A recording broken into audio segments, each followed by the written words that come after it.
An apple a day keeps the doctor away, but a glass of OJ keeps the adversary at bay. Here's Odd Job. Hey, I'm Odd Job, and here's a glass of OJ. Let's get to it. So obviously the big news is the Colonial Pipeline has been hit with a ransomware attack by a group of Russian. Well, it's a Russian outfit that runs the ransomware as a service.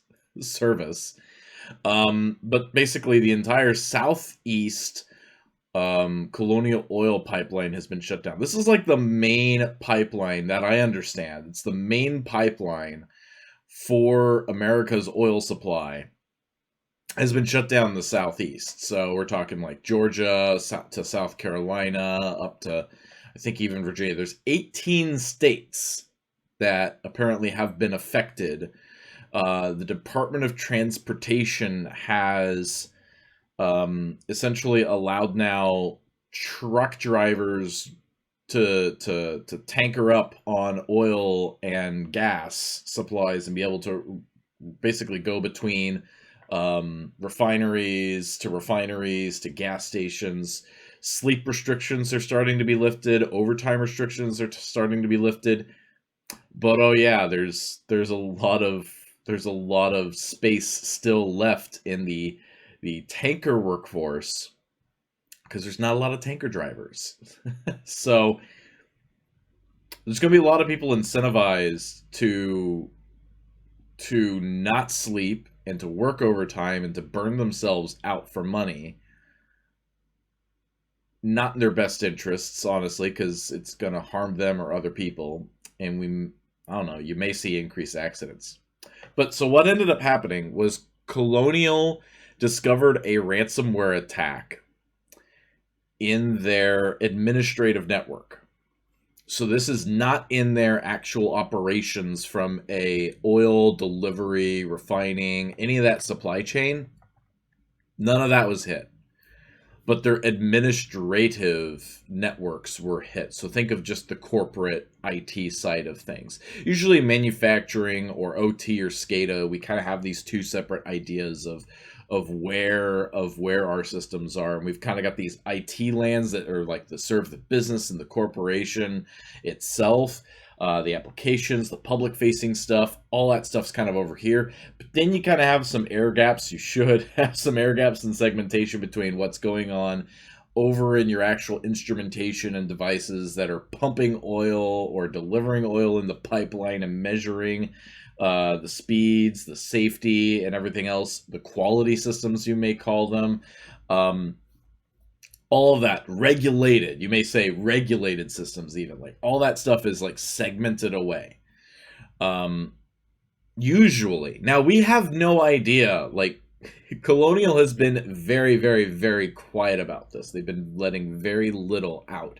In fact, originally when we saw this story over the weekend, there's a lot of speculation because they literally just said, the pipes have been shut down, and there's been an attack, or no, they didn't even say there was an attack. Did they say there was an attack? I can't even remember if they said there was an attack. But they said there was an incident. There was a cyber incident they were encountering. I think they had used the word attack at some point shortly after the initial announcement. They didn't say ransomware. People were speculating, oh crap, did the OT area get hit with ransomware somewhere? And ransomware just shut down the place. And in a way, they were correct. So why did the pipeline shut down? Apparently, Colonial shut down the pipelines in some kind of abundance of caution. Shut down the pipelines so that they could deal with the ransomware. And I think it was... I don't know in what way they did that. And this kind of brings up an interesting point about like incident response, recovery time, and everything else. Like your response to your administrative network being ransomware is to shut down your pipeline operations. That tells me a little bit that they're not completely segmenting off and kind of making their pipelines their own little islands. Um, in my mind, it probably would be helpful if the pipelines and everything were to, like, if you were to sever that connection between corporate and the quality or regulated areas.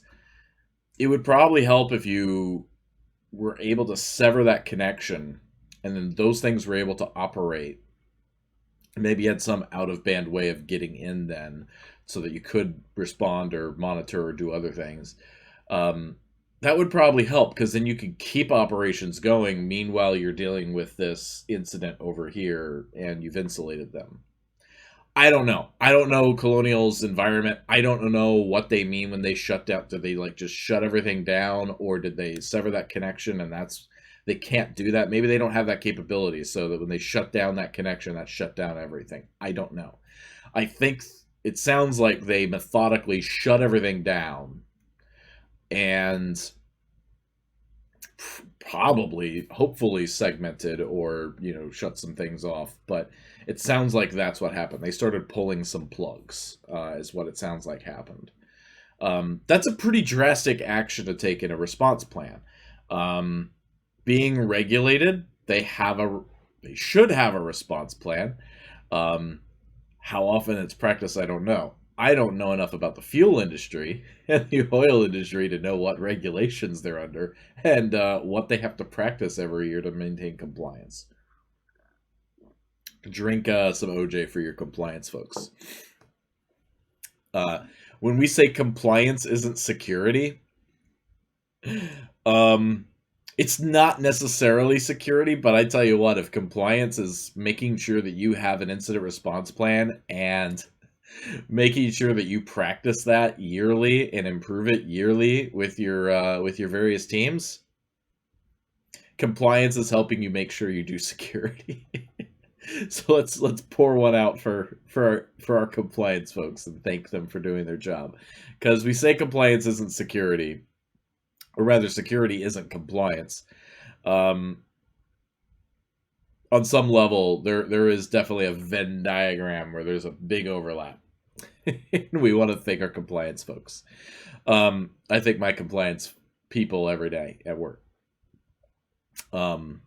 So all fine and dandy here, right? So they've shut everything down, and that starts a clock, That starts a clock of, now they have about 10 days. Why 10? I don't know. That's probably when oil reserves they have and supplies that they can easily get out or have buy in stock, Usually in manufacturing or in operations plants like this, you have an emergency stock you can burn through for a bit. And that's kind of important to know from an incident response plan. Okay, if a place goes down, how much of a reserve supply or how much reserve resources are there that can burn while we try to investigate and while we try to bring the business back up so that those can be replenished or we can ship out. Kind of important to know.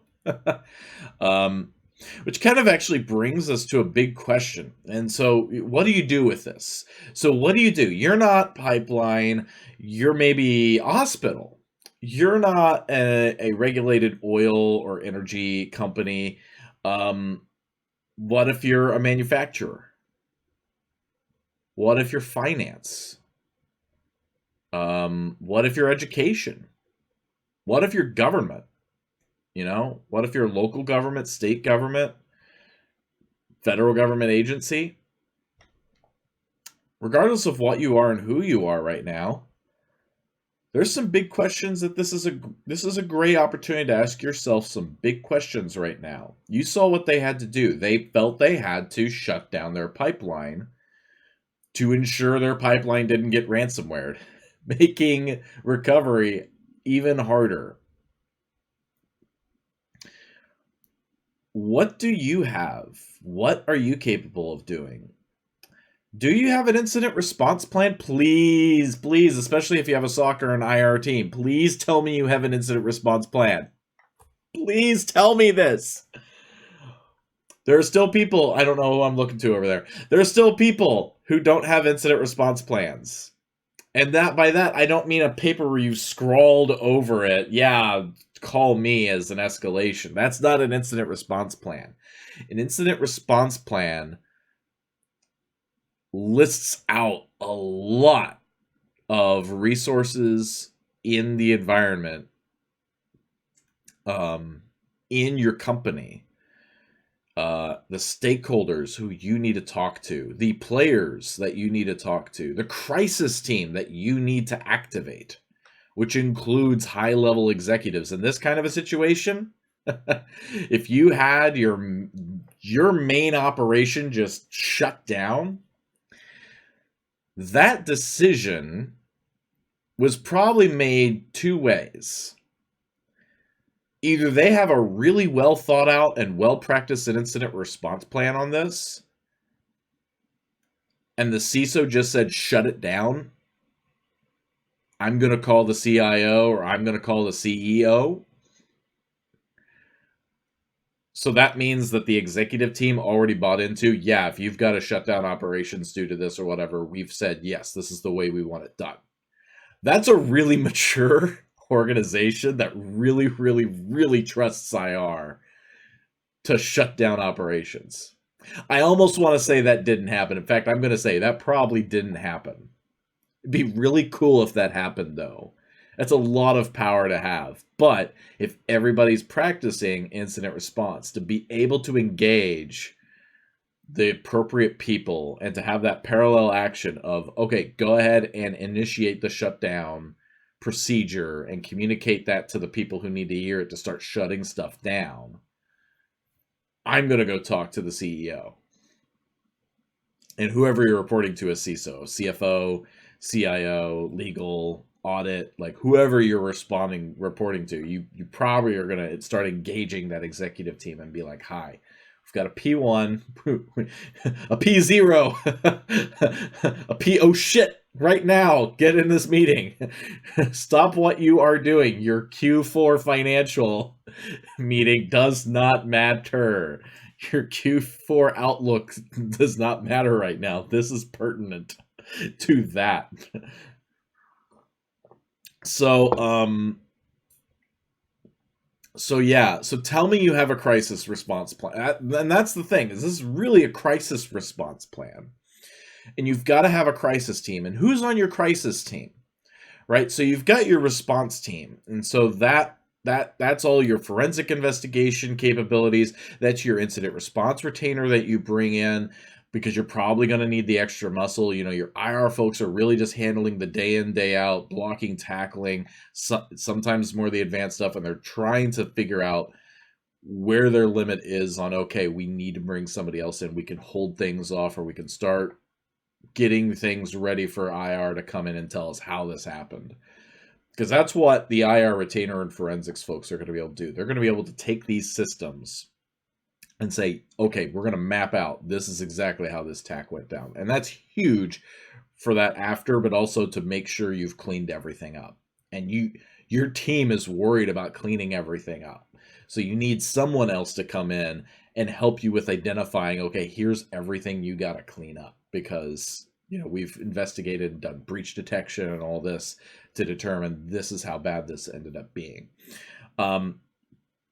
Does your IT departments and various entities therein know that they're going to have to do something? I've been a part of IT organizations where incident response says, oh, hi, this happened. We need you to respond, or we need you to recover this system, or we need you to do this or this. And they're like, why don't you do that? Because I'm not a sysadmin. I'm incident response. Your incident response, hey IT, your incident responders are not sysadmins. A lot of them aren't. Can a lot of them sysadmin? Yes, but not probably the way you want them sysadmining.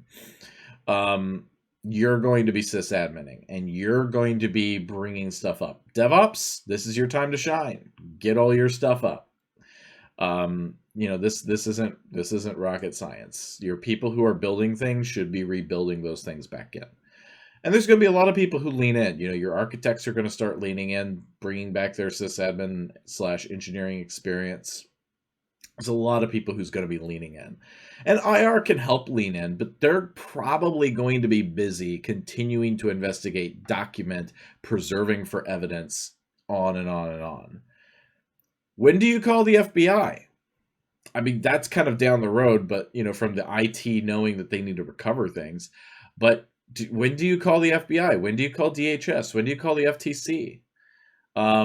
That's sometimes, you may call your FBI or DHS, but calling the FTC, now you need to get legal involved. So when does legal need to be informed of any kind of incident? When you have an incident, legal's going to tell you a lot of things. They're going to tell you, okay, here's how we need you to gather the evidence differently. We need you to preserve these things. Or they may tell you, we're not interested in this. Go ahead and just clean up as needed. They're going to tell you, this is regulatory, so we're going to have to report on this. Or this isn't regulatory and it doesn't involve privacy, so just do what you got to do. This is definitely regulatory. I'm sure lawyers are all over this down there at Colonial. Do you have a good relationship with your lawyers and attorneys? Engage them early and make sure that you've got attorney-client privilege involved in everybody in that room who's going to talk about this incident. You need your PR people. You need your corporate communications folks to be able to send out a message. When the pipeline shut down, what did the corporate people hear? That's kind of that next level of this engagement of what did the corporate people get? Like, what did the employees of Colonial get told? What was the message that was sent down to them? Here is what is happening. You may go home. Thank you. Or, tomorrow you're not going to be doing the normal thing. You're going to be helping us recover, or you're going to be doing this. What are you going to tell them? Stay home? Come back in 2 days and start helping us recover? Like, here's your procedures? What does that look like? Your operations folks, your HR folks need to be heavily involved. So many people. The CEO at some point also just directly needs to be involved. Finance needs to be involved. Most importantly, in an incident response plan, and this is honestly just part of business continuity and disaster recovery, you need to have so IR has their incident response plan, but what about IT? IT needs to have a disaster recovery plan. The business needs to have a business continuity plan. They need to have the ability to recover and get back to business, to their core business of what they're doing. Colonial's core business right now is shut down. They cannot ship their product, which means they're probably not getting paid. How long can they survive not getting paid? How long can here's the next thing, how long can their customers, which pays them, how long can their customers afford to not get product? As a risk person, do you know that second level of your costs and risk? So not only is it bad enough right now that Colonial can't get paid, or likely isn't getting paid, because they can't ship product out, but they've got agreements with all these different customers and clients they serve that they're going to deliver this many gallons of or barrels of oil per day. And those customers have agreements to refine or deliver gasoline to gas companies. So many gallons or so many tanks per day. Are any of your contracts written to where if you're causing that upstream issue, that you have to assume the downstream effect costs? Is that in there? So now you need to add those costs as a risk department. You need to add those costs to a loss event. And make sure you're aware of those. So it's not just the cost to your business directly, but it's also the costs that are going to be incurred upon your business. Obviously, regulatory fees, of course, but all the costs you're going to have to pay for because you interrupted your customers as well.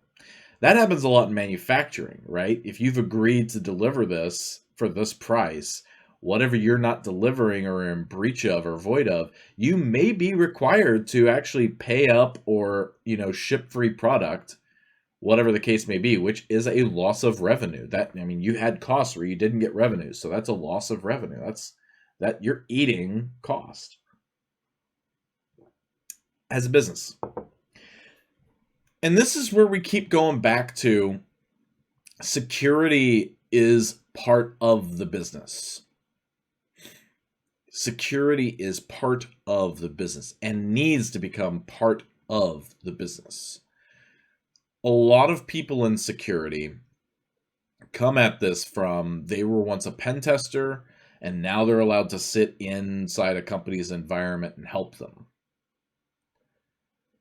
And we've kind of thought of ourselves many times as glorified consultants. Like we've just gone in and we're now kind of pointing out things and saying this and this and this needs fixed. And this is fucked and this is fucked and that's fucked.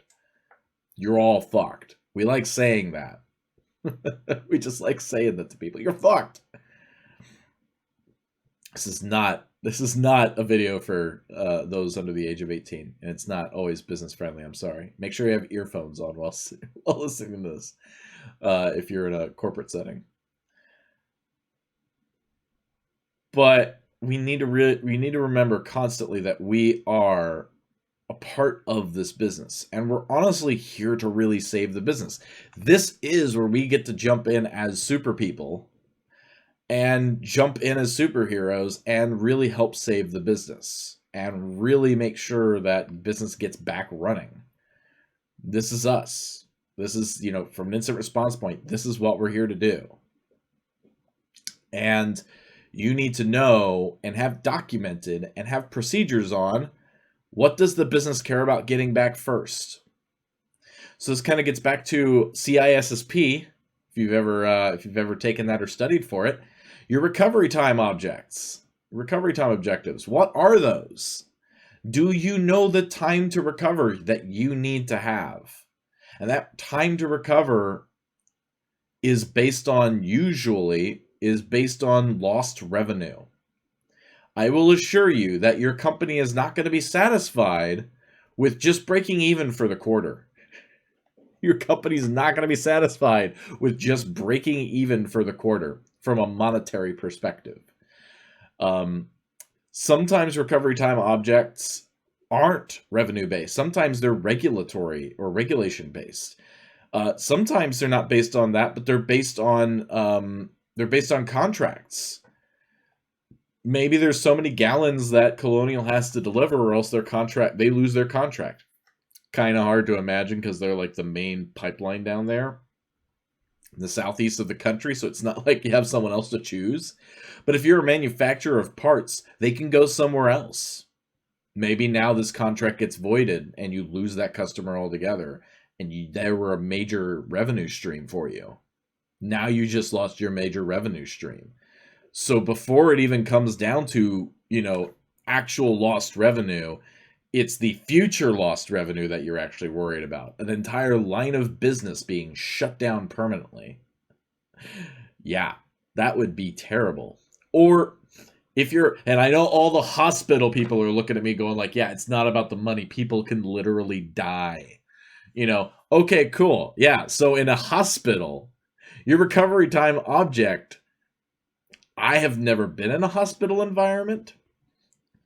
Not to this degree. I've been in some medical environments before, but I've never been inside a hospital environment where you're literally having people on hospital beds or operating tables who could die if ransomware happens.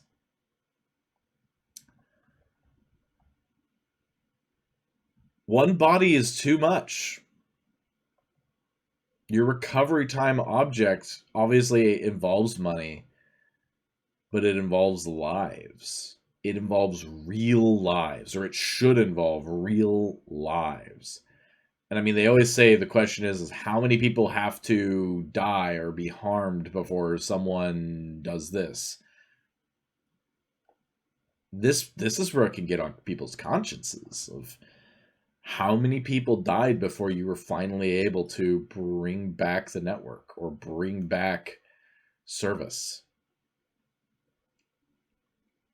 Because you didn't have a plan. Or you didn't practice. Have you practiced your plan? Practice your plan. Practice it annually. Which means you need to know how quick you need to bring things back. You need to time things out. You need to figure out how long each of these activities are going to take. You need to practice your plan at multiple levels. In an incident response plan, you have multiple teams. You have that incident response team core who's investigating, leading investigations and preserving evidence and, going and trying to not recover things, but respond to things, trying to clean up ransomware, trying to clean up malware infections, shut down network connectivity to things, isolate systems, isolate networks. That's what they're really trying to do. And then trying to help with, now getting into an individual VM, pulling memory and everything else, gathering samples, doing all that so that your IT team can now go and recover. Does your IT teams have recovery capabilities? Do they have backups? Oh my gosh. Backups. RAID is not a backup. Good, you mirrored. Fine. That's redundancy. That's an integrity. That, in ways that's integrity. Even your RAID mirror, it's not a backup. Those are live anyway. You want point-in-time backups, and you want those backups shipped off-site onto a cold network. You want those backups multi-factor authenticated too, so you can't get at those unless you've got a special account with multi-factor enabled. There's a lot of ways to set up your backup environments to make them secure and to segment and isolate them. Hell, maybe you even have a separate domain over there that doesn't necessarily trust the main domain. Who knows? Figure it out, but create your backup systems. Have you practiced recovering backups? That's huge. If you haven't done that, practice this month. This week preferably, but this month. Practice it. Ask somebody. Go into your dev tier. See if you can recover this. See if you can bring something back up. Do you know the systems that have to be brought back up at a core? Probably your Active Directory or whatever you're serving for your authentication, core authentication and users. Probably email or whatever your comms are. Those are probably two huge ones. DNS. A lot of supporting infrastructure needs to be put in place. But do you know the applications your business needs to do business? Do you know in what order of precedence these need to be brought up? Maybe it depends on which site is hit. Maybe you have a manufacturing site in Germany that matters more than your manufacturing site in India or China, or maybe you have a site in the US and they serve completely different product sets. Are those the only places where those products are made? Or do you have another site in the same country or a different country that also produces that product to kind of serve as a backup, as a maybe now they have to produce faster to try and keep up with supply. These are important things to know. These are important things to figure out. What does your business do? And this gets back to being chiefly and keenly aware of what is at stake and what your business is doing. Have you been, and it's been the pandemic, so if you've been in a new company in the last year, it's kind of hard just to go and do that right now, but once this pandemic clears up, go down to your shop floors. Go to a site. Travel to a site. A state away. Travel to a site. And review what they're doing. See what's at stake. See how the product gets made. A lot of times you can feel the product. Like they'll have a quality sample and you can actually feel the product in your hands. Sometimes you can't. Sometimes it's radioactive or whatever. Don't put your hands in that. But you can sometimes you can feel or examine your product and you can see what's at stake and you can see what's actually going on. You can see the people who are working on the product. And that is super important, to see those people working hard. And that's what's at stake too, is keeping these factories open, keeping these lines open, going to a hospital floor, going to an operating room when it's not being used, hopefully, and seeing everything in there that you're actually doing, that you're actually protecting, that you're actually working with. Just so many things that we need to really I don't know, sober up, but we need to really get in with our business and start digging in. That's what we need to start doing more.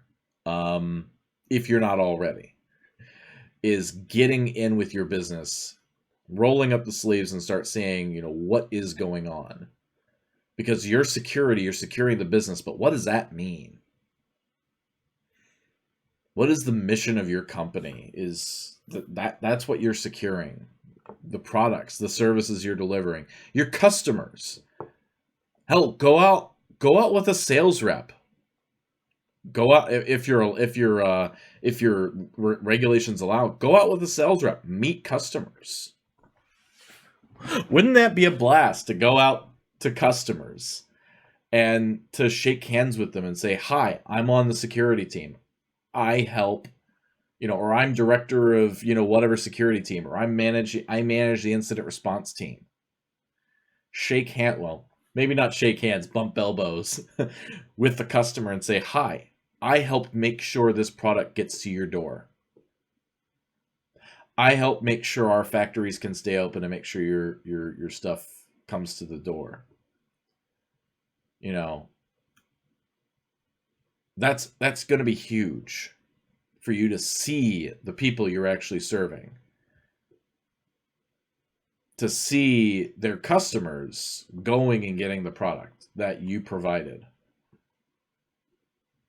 That's huge. Get a greater appreciation for that. I'm kind of rambling at this point. We've gone off the track from just incident response plan, but that's really where this all comes from.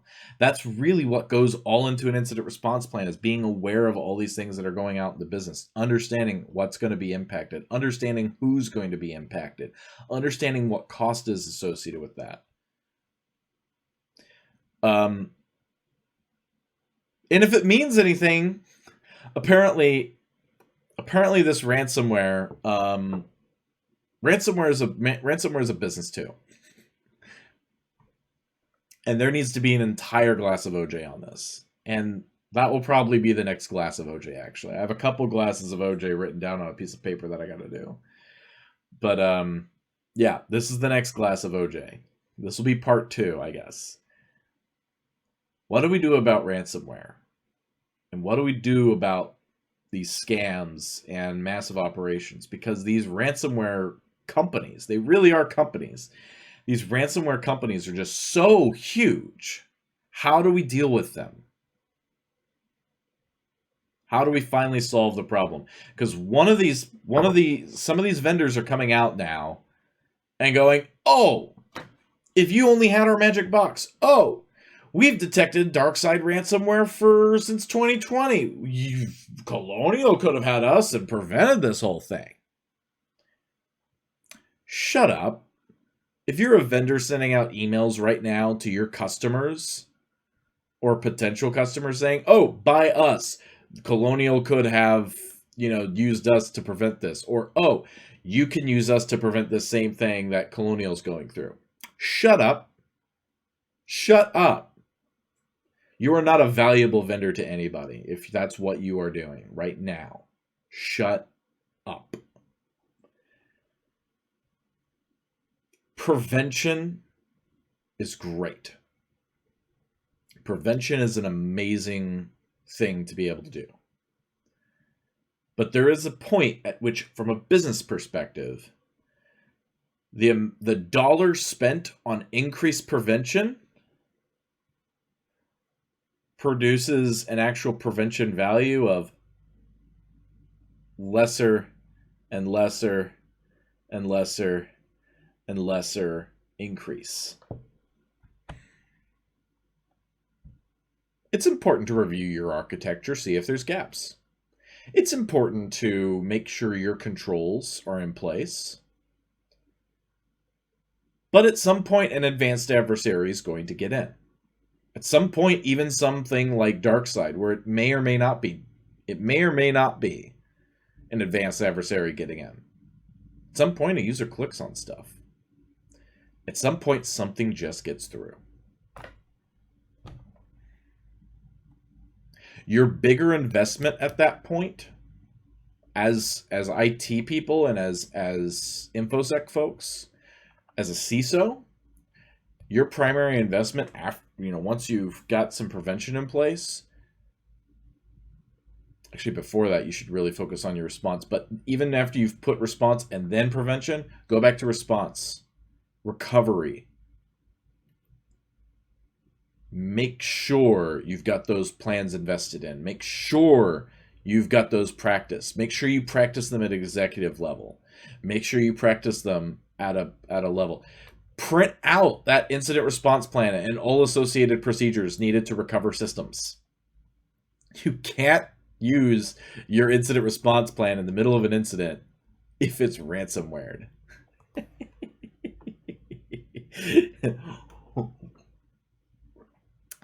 Yeah, that's a thing that can happen. So get you a binder, get it bound up, have a couple copies of them at different, for different teams. Make sure you're singing from the same book, but open it up and use that. But yeah, the next glass of OJ is probably going to be about what do we do about all this ransomware? And it's not listening to whoever's out there right now screaming that you need to buy our product. That's not the answer. That's not how we get rid of ransomware. It's a much more systemic issue. But it's an infosec issue, believe it or not. And that'll be my teaser there. I don't know when I'll record that. Maybe this week. But thanks for sticking around. It's been 37 minutes. It's been a bit of a long rant. It's a discussion. What do you think? Do you agree with anything I say? Have I missed something completely? It's very possible I've missed something in this little glass of OJ here. Put it down in the comments.